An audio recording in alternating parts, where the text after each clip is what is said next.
Long into the year that we already have a big release with Glass on January 18th. The conclusion of a trilogy of films uniting characters from Split and Unbreakable, this looks to be a thrilling and exciting crossover. It's enough just for James McAvoy's many personalities as Kevin, but the return of Bruce Willis's super strong David Dunn and Samuel L. Jackson's fragile super genius Mr. Glass as new adversaries and allies for the Beast really takes the world of the films to a new level. And unsurprisingly, Glass is said to feature a trademark massive Shyamalan twist that I'm sure will throw the whole thing for an unexpected loop. What better way to spend Valentine's Day than watching a young woman be murdered over and over by a baby mask wearing killer? The first Happy Death Day was a lot of fun, and the sequel Happy Death Day to You looks to really be going all out with its time loop shenanigans, but this time with the returning killer going after all of Tree's friends. And according to the writer-director, he described the film as being akin to Back to the Future 2, so I'd wager this one has some surprising and creative time tricks up its sleeve. Writer/director and don't forget comedian Jordan Peele took the horror world by storm with his feature debut Get Out in 2017, even winning an Oscar for Best Screenplay. So it's obviously exciting that his follow-up Us is coming this March, and looks to be another twisted and introspective nightmare, pitting a group of vacationers against an odd foe, doppelgangers of themselves called the Tethered, similar in appearance but with murderous intent. The idea of ourselves being our own worst enemies brought to life in terrifying fashion. There's no doubt in my mind this will be another big hit for Peele,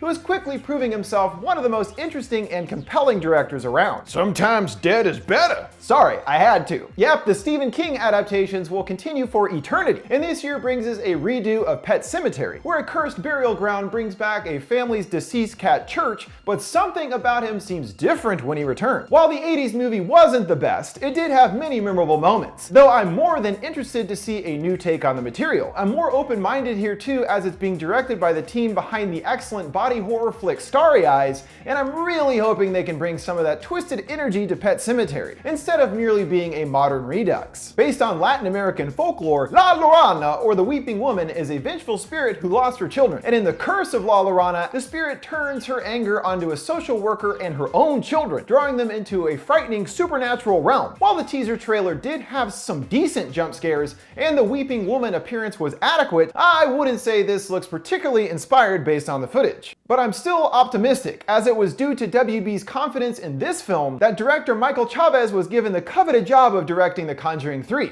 So it's gotta at least be pretty good, right? And it appears there's more connections to the Conjuring universe as well, with a character from Annabelle, Father Perez, having an important part in this movie. So I guess it technically takes place in the same universe as The Conjuring, which is an interesting, if a bit odd choice. Who doesn't love a good monster movie? And Godzilla King of the Monsters looks to deliver a ton of big-scale monster mayhem, which was sorely absent in the 2014 original. Here we have the return of the Monarch organization of that film, including Ken Watanabe and Sally Hawkins, but now other slumbering titans beyond the big green start to surface around the world, which could naturally prove disastrous for mankind. The trailer looked great, especially the new versions of classic villains Rodan, Mothra, and King Ghidorah, given a nice looking big budget makeover. But the human cast ain't half bad either, with Vera Farmiga and Stranger Things breakout Millie Bobby Brown playing a mother and daughter caught in the middle of these dadgum giant monsters. I'm also rooting for this one as it's the first huge movie being helmed by Michael Dougherty, who was behind Trick or Treat and Krampus, and I'm really rooting for the dude to pull it off, and it looks like he has. The scale of this looks insane,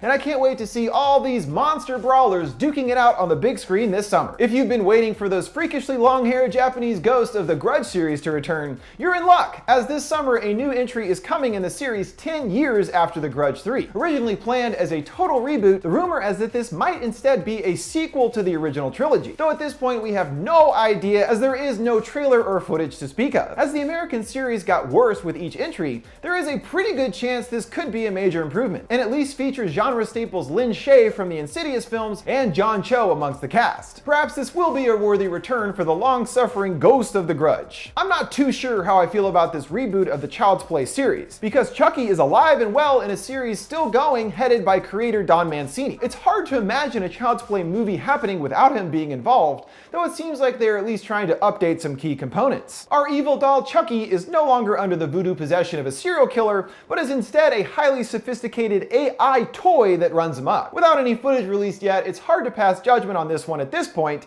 but it will certainly be difficult for them to do something worthwhile in their take. 2018's The Conjuring spin-off The Nun was the biggest hit in the history of the franchise, and the series shows no signs of slowing down anytime soon, with the third Annabelle coming this summer. While I didn't care for the first Annabelle, the sequel was a massive improvement and hopefully the third will follow suit, and does have the benefit this time of the return of Ed and Lorraine Warren, so that already makes it much more anticipated for me. The idea sounds interesting enough too, following the Warrens' daughter Judy, who finds herself having to deal with the Annabelle doll that has been kept locked up in the family's haunted artifact room, as the demon that inhabits the doll brings all of the artifacts to life in the room, creating a kind of horror take on Night at the Museum for Judy to put a stop to. We'll see how this one turns out, but it at least will keep us held over until the eventual The Conjuring 3. Based on a beloved trilogy of novels, Scary Stories to Tell in the Dark featured a ton of different stories, many of which were based on real-life folklore and urban legends. I was a huge fan of these as a kid, and apparently Guillermo del Toro is as well, as this has been a long-time passion project for him. We don't know which of the stories will be adapted, or many details at all really, only that it centers on a group of young teens investigating a wave of horrific murders in their small town. Del Toro's involvement is enough to get me excited for this one, but it's also being helmed by Andre Avradal behind Trollhunter and The Autopsy of Jane Doe. These two teaming up to adapt these books is why this is one of my most anticipated of the year. Director Ari Aster made quite a huge splash with his debut movie Hereditary. Since it was the biggest hit in indie studio A24's history, Aster quickly went to work on a new film, Midsommar, following a couple that travels to Sweden to visit their friend's rural hometown for its fabled Midsummer Festival. What begins as an idyllic retreat quickly devolves into an increasingly violent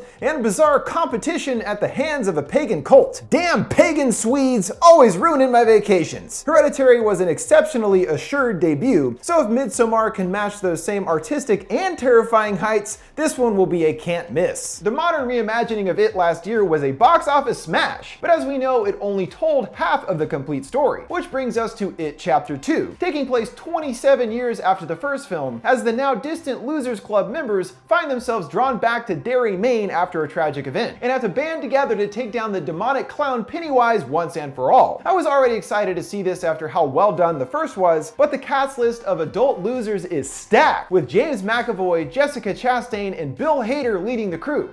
I mean, it's pretty much the best casting ever, and I'm intrigued to see how the movie, which is promised to be darker and scarier than the first, will be able to up the ante, and hope this really pushes the envelope of terror. In addition to all the newbies, don't worry, as all of the already beloved kids cast of Part 1 will return in important flashback sequences. And of course, Bill Skarsgård is back as Pennywise. Unless the Muschietis somehow totally blow it, It Chapter 2 has everything going for it to be one of the biggest and best horror hits of the year. Maybe a little less CG this time would be good too. Unbelievably, the long in development sequel to the cult hit Zombieland is actually supposed to come out on October 11th, 2019. It's filming right now and the original cast is back and everything. Now, if you're not familiar, back in 2009, the original Zombieland was a clever and hilarious subversion of the zombie genre, with a winning group of misfit characters who band together and travel across country in a zombie-filled America. While this sequel definitely feels a few years too late, with the original creative team and cast back, and a plot involving evolved zombies, dangerous survivors, and an ever-difficult family dynamic between the group, it sounds like a lot has changed since we last saw them. Hopefully, Zombieland 2 will be worth the wait. I genuinely feel like I'm a sucker for the Terminator movies at this point, because really only the first two are any good, but they keep coming out with crappy new entries, and I keep going to see them. The new Terminator does have more than usual in its court, with Jimmy Cameron taking time away from his Blue People movies to produce the film, and help construct the story. Also, you can't really make one of these without Schwarzenegger, who is back once again. This time, in addition to his long-missing co-star from the first films, Linda Hamilton coming back as Sarah Connor, which is pretty exciting in and of itself, looking pretty badass in a promo still released. And maybe that means they'll be able to evoke the much higher quality of the first two, or it's a much higher probability that it ends up being a pointless disappointment that puts the franchise's future into question, as has happened pretty consistently so far. The remaining movies on the list are a few more worth mentioning, but as of right now don't have confirmed release dates, and thusly might not actually come out in 2019. But based on info right now, should be coming out at some point next year, and right now most of which are scant on details and footage. The follow-up to the indie hit The Witch, director Robert Eggers returns to horror with The Lighthouse, shot in 35mm black and white using vintage 1920s and 40s lenses, which already makes it sound like it'll look really cool. The plot is currently being kept under wraps, only getting the very general idea that it's the story of an aging lighthouse keeper appropriately named Old, who now lives in 20th century Maine. The brilliantly twisted Willem Dafoe plays Old, co-starring along with Robert Pattinson, who has gone to show surprising versatility after being in those sparkly vampire movies. If The Lighthouse is anything like the skill and suspenseful style shown in The Witch, this will definitely be one to keep an eye on. Supposedly the sequel to the found footage monstrosity The Gallows is finally being unleashed at some point in 2019. Oddly similar to Unfriended Dark Web that came out this year, but had been in the can for several years prior, The Gallows sequel is in the same situation, sitting on the shelf completed for years now. I'm not sure why Blumhouse does this. Maybe they're doing a bunch of test screenings on it to get it right,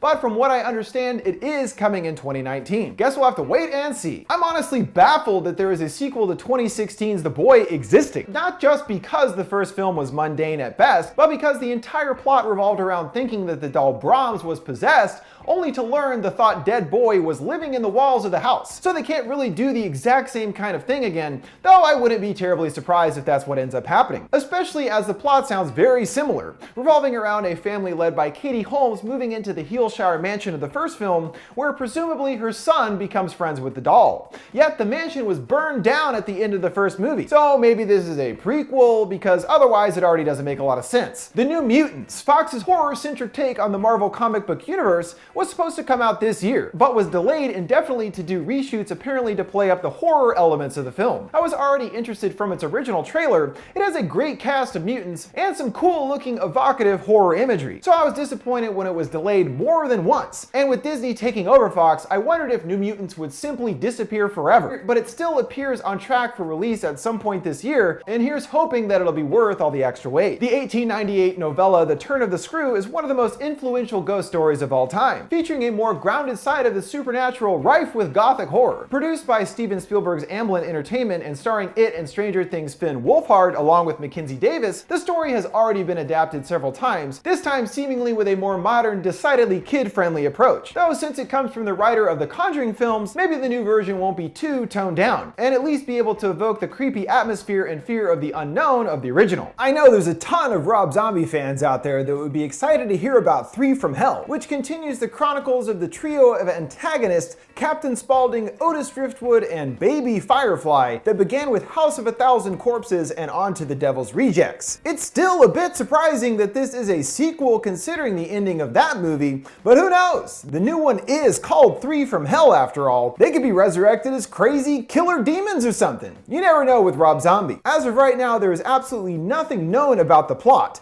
other than the three original actors are returning for continued murdering misadventures. So we'll have to stay tuned to find out any further details, but I'm definitely curious to see what Zombie has